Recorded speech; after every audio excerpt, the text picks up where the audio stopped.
작은 집, 오래된 아파트, 화려하지 않은 동네.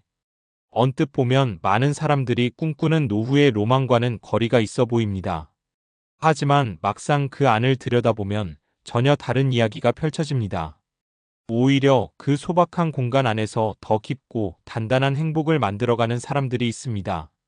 작은 집에서도 행복한 60대 부부 이야기라는 제목이 유독 마음에 와닿는 이유도 여기에 있습니다. 은퇴를 앞두거나 이미 은퇴를 경험한 사람들에게 중요한 건 크기나 새로움이 아니라 어떻게 살아가느냐라는 질문이기 때문입니다. 많은 사람들이 은퇴를 준비하면서 어디에서 살 것인가를 고민합니다. 신축 아파트, 전원주택, 바다가 보이는 집 물론 다 좋죠. 하지만 현실적으로는 자산, 생활 편의성, 건강, 인간관계까지 모두 고려해야 합니다. 그래서 요즘 점점 더 주목받는 선택지가 바로 구축 아파트에서의 노후입니다. 익숙한 생활권, 이미 형성된 상권, 그리고 과하지 않은 생활비. 이 세 가지가 맞물리면서 생각보다 안정적인 삶을 만들어주기 때문입니다. 사실 노후에는 새로움보다 편안함이 훨씬 중요해집니다. 병원은 가까운지, 장 보기는 쉬운지, 버스나 지하철은 잘 연결되는지, 이런 것들이 매일의 삶의 질을 좌우합니다. 구축 아파트는 이런 면에서 상당히 강점이 있습니다. 이미 오래 자리 잡은 동네일수록 병원, 마트, 약국, 시장, 카페까지 생활 인프라가 촘촘하게 깔려 있습니다. 젊을 때는 잘 몰랐던 이 편리함이 나이가 들수록 큰 차이로 다가옵니다. 그리고 또 하나 중요한 건 비용입니다. 은퇴 이후에는 고정 수입이 줄어들기 때문에 지출 구조를 안정적으로 관리하는 것이 핵심입니다. 신축 아파트는 초기 비용도 크지만 관리비나 유지비도 만만치 않습니다. 반면 구축 아파트는 상대적으로 부담이 적고 이미 가격이 안정되어 있는 경우가 많아 심리적으로도 여유를 줍니다. 결국 남는 돈이 아니라 남는 마음이 삶의 질을 결정하게 됩니다. 여기서 실제 사례를 통해 조금 더 현실적으로 이야기해 보겠습니다. 첫 번째 사례는 30평대 구축 아파트에서 살고 있는 60대 초반 부부입니다. 이 부부는 은퇴 전에는 나중에는 전원주택으로 가야지라는 계획을 가지고 있었습니다. 하지만 막상 은퇴를 앞두고 계산을 해보니 유지비와 관리 부담이 만만치 않았습니다. 결국 기존에 살던 구축 아파트를 리모델링해서 그대로 살기로 결정했죠. 결과는 예상보다 훨씬 만족스러웠습니다. 집은 작아졌지만 동선이 편해졌고 무엇보다 병원과 시장이 걸어서 5분 거리라 생활이 훨씬 편해졌습니다. 우리는 집이 아니라 생활을 바꾼 거였더라라는 말을 하시더군요. 두 번째 사례는 지방 중소도시의 구축 아파트로 이사한 부부입니다. 이 부부는 서울에서 평생을 살다가 은퇴 후 생활비 부담을 줄이기 위해 이동했습니다. 처음에는 걱정이 많았지만 막상 가보니 이미 형성된 상권 덕분에 생활이 크게 불편하지 않았습니다. 오히려 집값 부담이 줄어들면서 여행도 더 자주 다니고 취미 생활에도 돈을 쓸 수 있게 됐습니다. 이분들이 공통적으로 하는 이야기가 있습니다. 노후에는 돈을 아끼는 게 아니라 쓸 수 있게 만드는 게 중요하다는 점입니다. 세 번째 사례는 소형 아파트로 다운사이징한 부부입니다. 자녀들이 독립하면서 큰 집이 필요 없어졌고 관리도 부담이 되기 시작했습니다. 그래서 과감하게 20평대 구축 아파트로 옮겼습니다. 처음에는 답답할까 걱정했지만 오히려 삶이 단순해지면서 스트레스가 줄어들었다고 합니다. 청소 시간도 줄고 불필요한 물건도 정리되면서 생활이 훨씬 가벼워졌습니다. 그리고 남는 자금은 노후 자금으로 확보할 수 있었죠. 이 부부는 집이 작아진 게 아니라 우리 삶이 정리된 느낌이라고 표현했습니다. 이 세 가지 사례를 보면 공통점이 분명합니다. 더 크고 좋은 집이 아니라 지금의 나에게 맞는 집을 선택했다는 점입니다. 은퇴 후 삶은 경쟁이 아니라 조율에 가깝습니다. 얼마나 남들보다 잘 사느냐가 아니라 얼마나 나에게 맞게 사느냐가 중요해지는 시기입니다. 그리고 구축 아파트와 상권의 조합은 그 조율을 가능하게 해주는 중요한 요소입니다. 익숙한 동네에서 필요한 것이 가까이 있고 과도한 지출 없이 안정적으로 살아갈 수 있는 환경.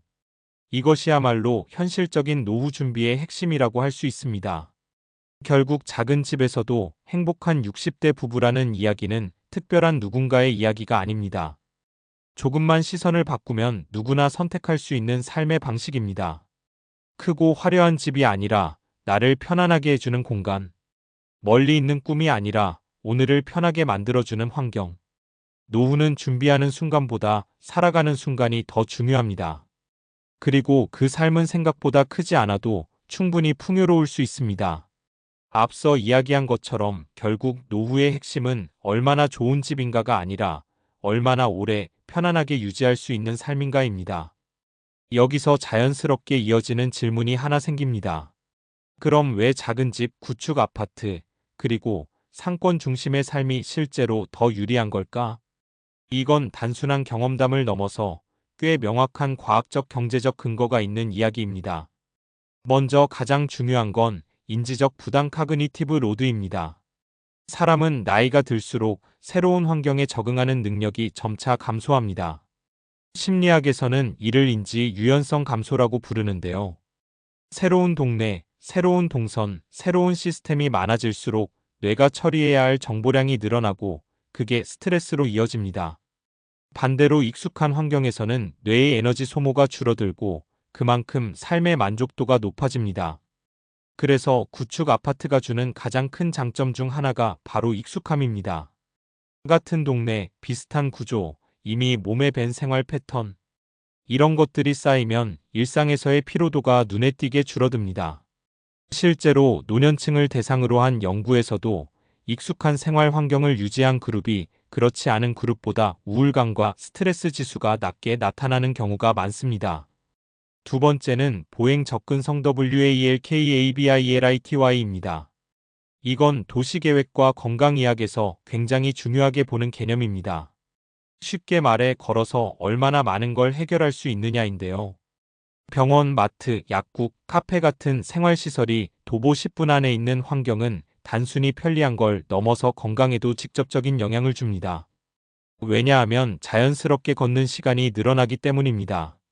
일부러 운동을 하지 않아도 장을 보고 병원을 가는 과정 자체가 신체 활동이 됩니다. 세계보건기구 WHO에서도 노년층에게 가장 추천하는 운동이 가벼운 걷기인데 상권이 잘 형성된 구축 아파트 지역은 이 조건을 자동으로 만들어줍니다. 재밌는 건 이런 환경에서는 운동을 해야 하는 것이 아니라 그냥 하게 되는 것이 된다는 점입니다. 이 차이가 굉장히 큽니다. 의지로 하는 운동은 오래 지속되기 어렵지만 생활 속에 녹아든 움직임은 자연스럽게 유지됩니다. 세 번째는 경제적 안정성과 심리적 안정의 연결입니다. 행동경제학에서는 소득 자체보다 지출의 예측 가능성이 더 큰 안정감을 준다고 설명합니다. 쉽게 말해 돈을 많이 버는 것보다 앞으로 얼마가 나갈지 확실히 아는 상태가 사람을 더 편안하게 만든다는 겁니다. 구축 아파트는 이미 가격이 안정되어 있고 관리비나 생활비 구조도 비교적 예측 가능합니다. 반면 신축이나 새로운 지역은 변동성이 큽니다. 관리비 상승, 주변 상권 변화, 집값 변동 등 예측하기 어려운 요소가 많죠.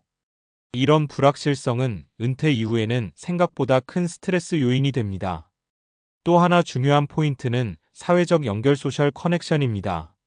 나이가 들수록 인간관계의 밀도는 줄어들지만 그 중요성은 오히려 더 커집니다.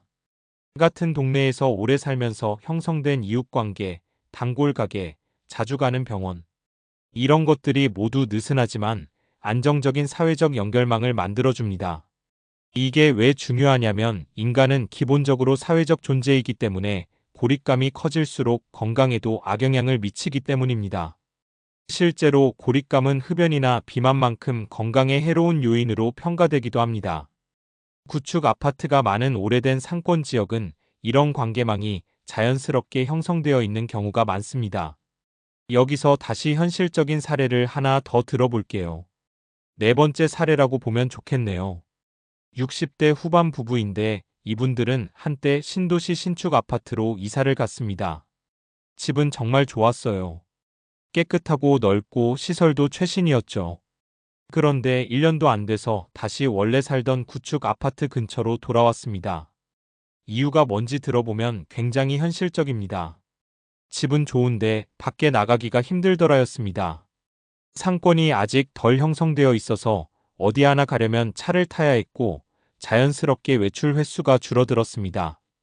그러다 보니 활동량도 줄고 사람 만나는 일도 줄어들고 생활이 점점 단조로워졌습니다. 결국 이분들이 깨달은 건 하나였습니다. 좋은 집보다 나를 움직이게 하는 동네가 더 중요하다. 이 이야기가 굉장히 중요한 이유는 노후의 삶이 정적인 삶이 아니라는 점을 잘 보여주기 때문입니다. 오히려 더 의식적으로 움직이고 연결되고 관리해야 하는 시기입니다. 정리해보면 이렇습니다. 작은 집은 관리 부담을 줄이고 구축 아파트는 익숙함과 안정성을 주며 상권은 움직임과 연결을 만들어줍니다. 이 세 가지가 합쳐지면 단순히 사는 공간이 아니라 건강하게 오래 살 수 있는 구조가 만들어집니다. 그래서 결국 중요한 건 하나입니다. 노후의 집을 고르는 기준은 얼마나 좋아 보이느냐가 아니라 내 삶을 얼마나 잘 굴러가게 만들어주느냐여야 합니다. 이걸 이해하는 순간 선택이 훨씬 단순해집니다.